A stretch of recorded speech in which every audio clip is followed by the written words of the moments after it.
Good morning, children. Hope all are fine. Do you remember what we are discussing?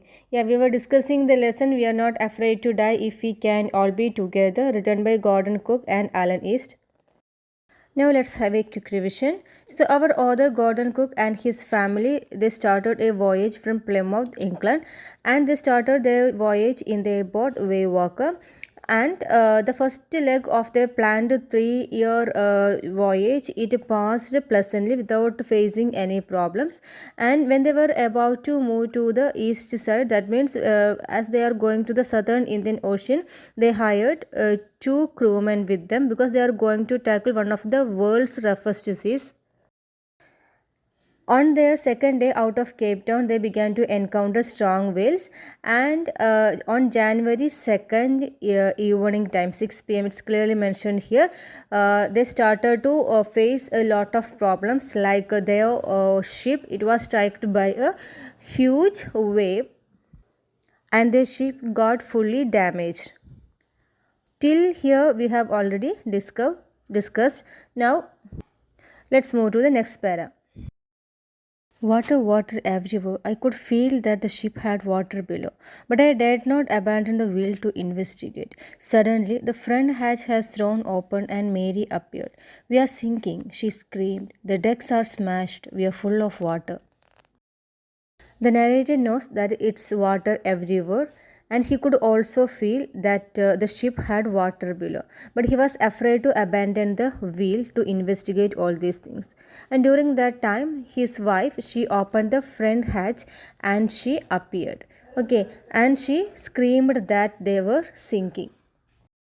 Here, hatch means the opening or the door in aircrafts or in ships or in boats.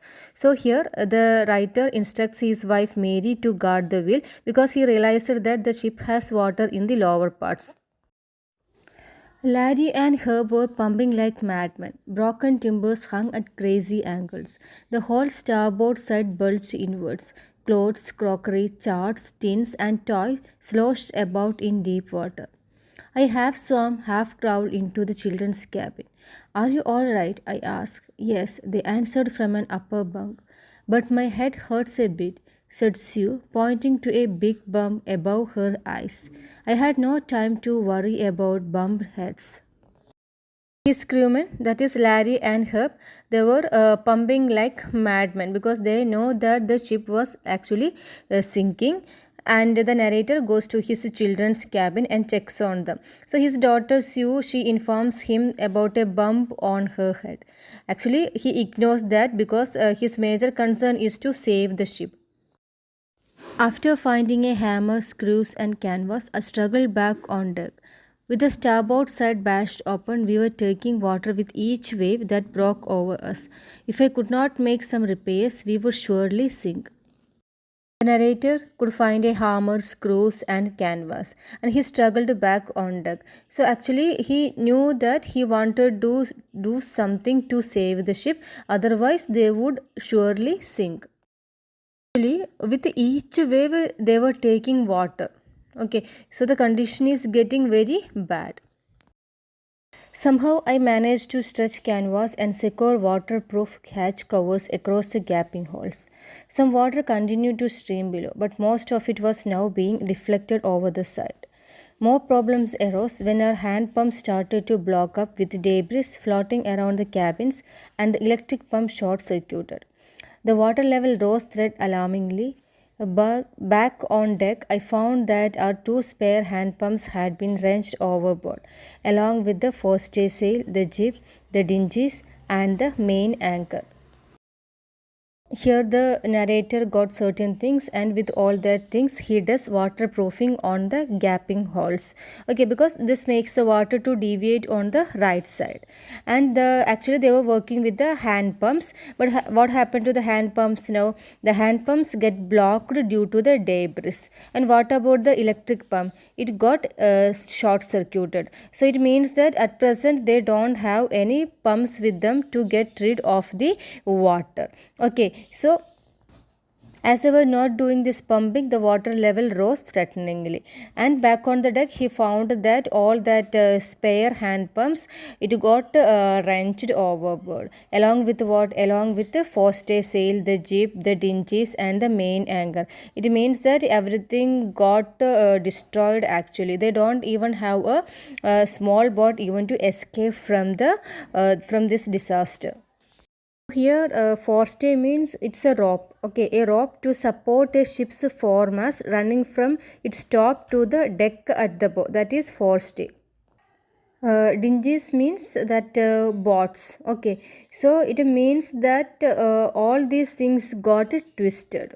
So it was not able to find or take all these things. Then I remembered we had another electric pump under the chart room floor. I connected it to an outpipe and was thankful to find that it worked. So actually, they were very lucky because they got a what? They got an electric pump under the chart room floor, and he connected it to the outpipe, and they started to pump it so they could control the water level in the ship.